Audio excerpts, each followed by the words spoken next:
Welcome to our Pastor's Time with the Children. This week I'm going to share from the story that's in the Old Testament. It's the story of Abraham and his son Isaac.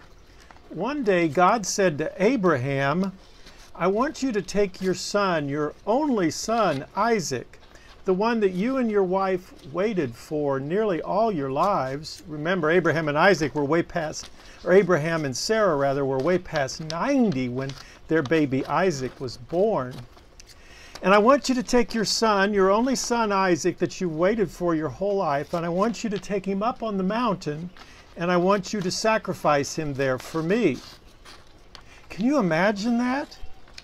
Abraham, who had trusted God for everything, had set off and gone into a far land where he didn't know anybody.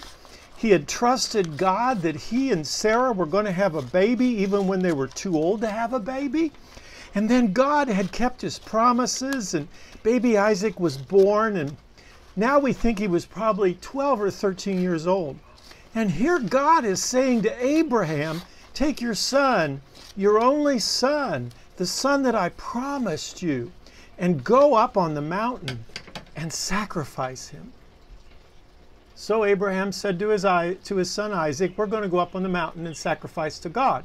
So they gathered up wood and they put it on their donkey, and they got the knife that they would need for the sacrifice, and they got the flame, they carried a torch, and they went to the mountain. And when they got to the mountain, Abraham put all the wood on the back of his son Isaac.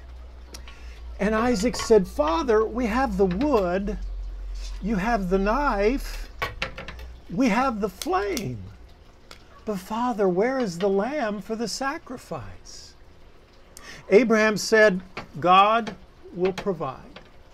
And so they went up on the high mountain, and when they got up on the mountain, Abraham laid all the wood in a pile like he was going to burn it. And then he put his son Isaac on top of the pile of the wood. And then he took the knife. And as he was bending over his son, God said, I believe you, Abraham. You trust me. Do not harm your son. And over in the thistle, caught in the brambles, was a lamb. God had provided the lamb. And so Abraham and Isaac together sacrificed the lamb and gave it to God. Now later in John's Gospel, John the Baptist says about Jesus, behold, the Lamb that was slain, who takes away the sins of the world. Now John was talking about Jesus. John called his cousin Jesus the Lamb that was slain, who takes away the sins of the world. And then in the very last book of the Bible, the book of Revelation, Jesus is sitting on God's throne, and it says, it is the Lamb who was slain. So from the beginning to the end of the Bible, God provides the Lamb that is the sacrifice for all human sin, the Lamb that was slain and will reign as God for us forever.